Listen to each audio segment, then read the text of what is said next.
Students welcome back in second trials academy. Students आज हमने करना है चैप्टर नंबर 12 का।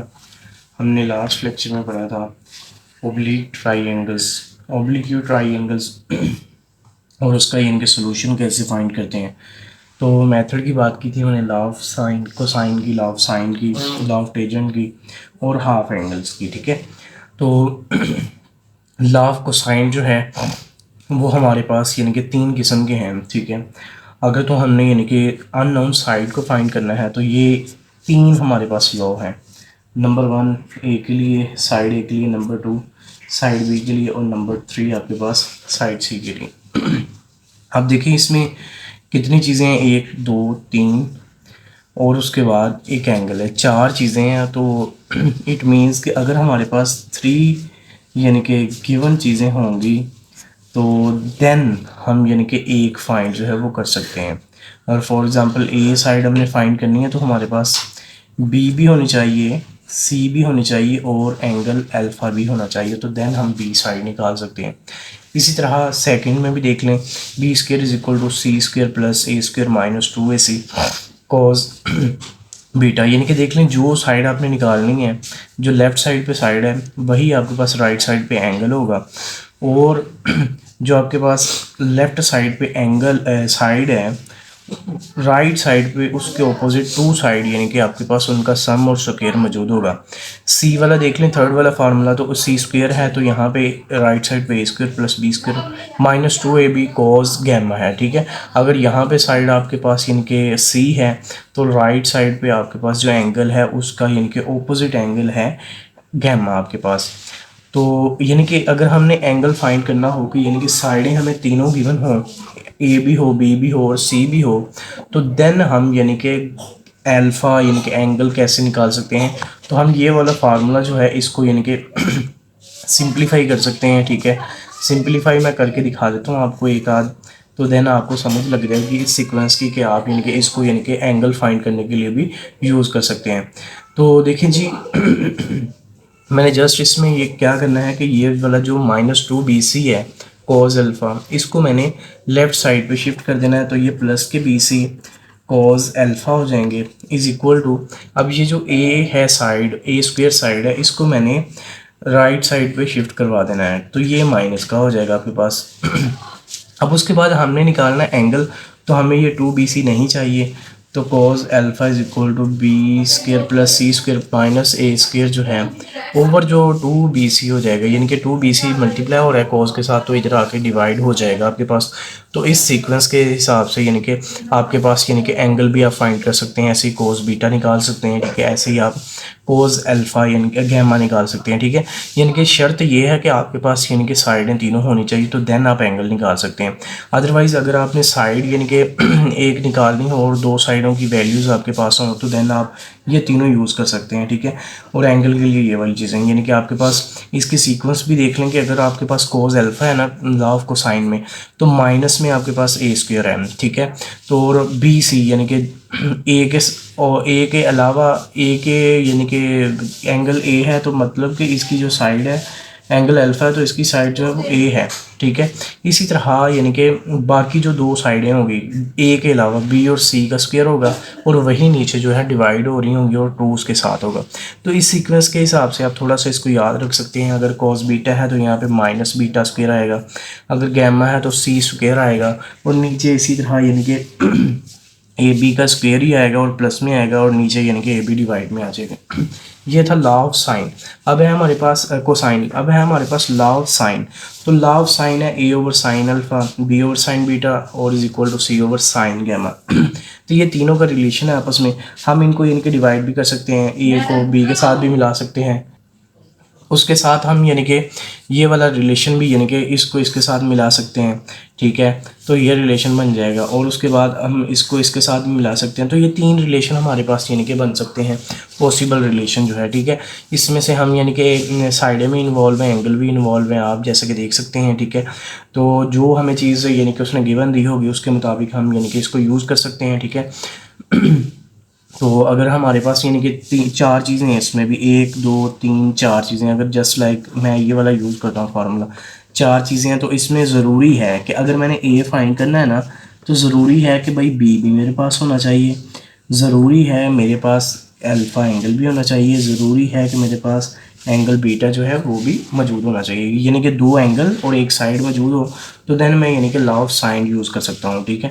अदरवाइज़ मैं इसको यूज़ नहीं कर सकता। अगर फॉर एग्जांपल मेरे पास मैंने अल्फ़ा एंगल निकालना है तो इट मीन्स कि मेरे पास साइड ए भी होनी चाहिए, साइड बी भी होनी चाहिए मेरे पास, ठीक है, और जो एंगल बीटा है वो भी मेरे पास होना चाहिए, तो देन मैं यानी कि एंगल अल्फ़ा निकाल सकता हूँ। तो ये इस तरह यानी कि हमने इसकी सीक्वेंस को समझना है। तो ये तीन इसकी पॉसिबल रिलेशन हो सकते हैं।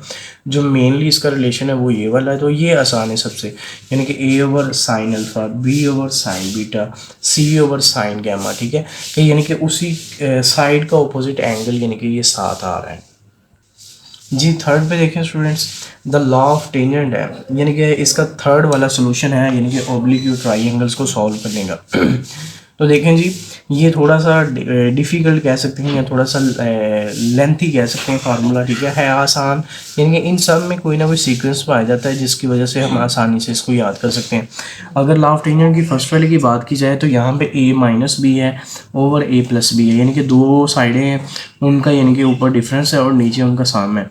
तो देखें जी 7 tan का एंगल लग जाएगा। अब देखें जी इसका ऑपोजिट एंगल क्या है जी अल्फ़ा है, इसका ऑपोजिट एंगल क्या है जी वो बीटा है। तो tan alpha minus beta over 2 tan alpha plus beta over 2, ठीक है, यानी कि ये रिलेशन बन जाएगा। इसी तरह सेकंड वाले में यूज़ कर देख लें, इसका बी साइड का ऑपोजिट एंगल क्या है जी बीटा है और सी का ऑपोजिट एंगल जो है वो गैमा है आपके पास, ठीक है।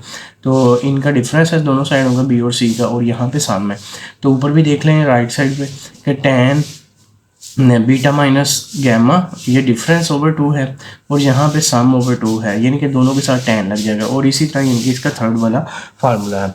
अब हम नेक्स्ट मूव करते हैं, इसका जो लास्ट वाला सोल्यूशन है यानी कि 4 वाला मेथड है उसको हम यानी कि देखते हैं तो उसमें क्या क्या चीज़ें पाई जाती हैं, ठीक है। ये सारे के सारे जो सोल्यूशन मैंने आपको यानी कि आज इस वीडियो में बताए हैं ये सारे के सारे ऑब्लिक्यू ट्राइंगल्स को सॉल्व करने के मेथड्स हैं, ठीक है। इनकी मदद से हम यानी कि सॉल्व कर सकते हैं, और यानी कि शर्त ये है कि हमें यानी कि उसने आउटपुट कोई ना कोई दी होंगी गिवन चीज़ें। अब फॉर एग्जांपल मैं इसी की बात कर लूँ, इस टेंजेंट लॉ ऑफ टेंजेंट की बात कर लूँ तो इसमें कितनी चीज़ें इन्वॉल्व हैं, 1 2 3 4, इसमें भी 4 चीज़ें इन्वॉल्व हैं। तो भाई 3 चीज़ों का हमारे पास गिवन होना ज़रूरी है, ठीक है, यानी कि ये कंपलसरी है कि हमारे पास ये होनी चाहिए, तो देन ही हम कोई एक टर्म, ठीक है, ओनली वन टर्म जो है ना वो फाइंड कर सकते हैं, अदरवाइज़ हम नहीं फाइंड कर सकते, ठीक है। यानी कि मिनिमम हमारे पास या मैक्सिमम कह लें 3 टर्में होनी चाहिए इसमें गिवन, और देन हम यानी कि उसके बाद यानी कि एक जो टर्म है वो फाइंड कर सकते हैं। अगर फॉर एग्जांपल मैंने सी निकालना है ना, सी को फाइंड करना है तो भाई मेरे पास ए भी होना चाहिए, ठीक है, मेरे पास एंगल गैमा भी होना चाहिए, ठीक है, मेरे पास एंगल अल्फ़ा भी होना चाहिए, तो देन मैं यानी कि इस फार्मूले को अप्लाई कर सकता हूँ।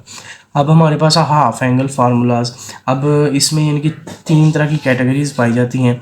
The sine of the half angles in term of the sides, in terms of the sides, यानी कि साइड की टर्म में यानी कि हमारे पास हाफ एंगल यानी कि फार्मूला क्या होगा, हमने चैप्टर नंबर 10 में पढ़े थे हाफ एंगल फार्मूलाज, वो इन टर्म ऑफ हमने पढ़े थे एंगल्स, ठीक है। अब यहाँ पे हम इन टर्म ऑफ साइड्स पढ़ रहे हैं। एंगल्स में यानी कि हमने वो पढ़ा था, ठीक है, साइड उसमें एंगल ही इन्वॉल्व हो रहे थे, बट इसमें देख लें आप कि इसमें आपके पास टोटली जो है ना वो साइडें इन्वॉल्व हो रही हैं, इसमें एंगल इन्वॉल्व नहीं हो रहा है। फॉर एग्जांपल देखें जी sine half over 2 alpha over 2 है यानी कि हाफ एंगल है, ये फाइंड करना है। तो देखें जी आपके पास यानी कि अल्फ़ा का अपोजिट एंगल क्या है, साइड क्या है, ए है, वो ए इसमें यानी कि शामिल ही नहीं होगा। S minus B into S minus सी ओवर बी सी। अब एस निकालने का तरीकाकार क्या होता है, A plus B plus C, तीनों साइडें हमारे पास होनी चाहिए और देन हमने उसको 2 पे डिवाइड करना है, तो इस तरह हमारे पास यानी कि एस निकल आएगा, ठीक है जी।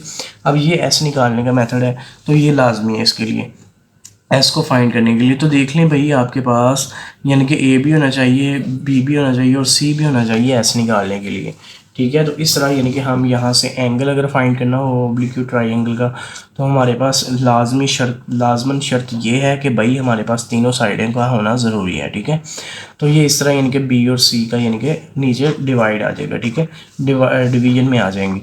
अगर साइन बीटा ओवर L2 की बात करें तो यहाँ पे यानी कि इसका अपोजिट साइड क्या है, बी है, तो इसमें देखेंगे आप बी कहीं भी इन्वॉल्व नहीं है, यानी कि सी और ए होगी, दो बाकी साइडें जो हैं उनका यानी कि डिफरेंस और प्रोडक्ट पाया जाएगा। और नीचे भी देख लें यानी कि प्रोडक्ट है दोनों साइडों का सी और ए का।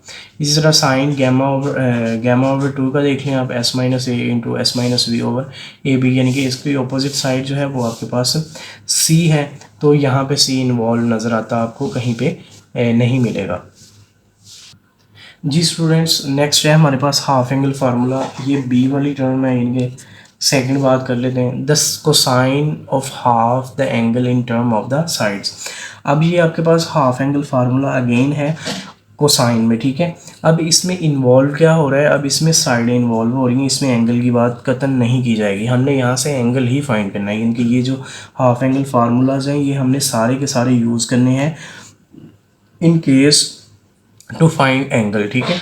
अगर उसने हमें यानी कि साइडें दी होंगी तो इसमें भी देख लें, अगर आपने एस फाइंड करना है तो भाई आपके पास ए भी होना चाहिए, बी भी होना चाहिए और सी भी होना चाहिए, और देन आपके पास यानी कि एस की वैल्यू आएगी, ठीक है। तो कॉज अल्फा ओवर टू देख लें जी, इसमें तीनों ही साइडें इन्वॉल्व हैं, ठीक है। एस इंटू एस माइनस ए ओवर बी सी, ठीक है। अगर कॉस बीटा की बात की जाए, बीटा ओवर टू की बात की जाए, S into S minus B over C A C है। अगर हम थर्ड बात करें कॉस गैमा ओवर टू की, तो यहाँ पे s into S minus C over a b है आपके पास। तो ये सारी की सारी यानी कि जो चीज़ें हैं ये आपके पास यानी कि हाफ एंगल है द लॉ ऑफ कोसाइन के लिए, ठीक है। तो यानी कि आपको एस निकालना है, तो एस में आपने तीनों साइडों को यानी कि प्लस करना है और ओवर टू के साथ आपने डिवाइड करना है, तो देन आपके पास यानी कि एस की वैल्यू। जी स्टूडेंट, ये थे हमारे पास यानी कि half angle formula in case of cause, ठीक है। कॉज के यानी कि हाफ एंगल फार्मूला था जिसमें यानी कि हमें तीन साइडें यानी कि गिवन दी गई होंगी, तो इससे यानी कि हम इसको यूज़ करके यहाँ से एंगल फाइंड कर सकते हैं।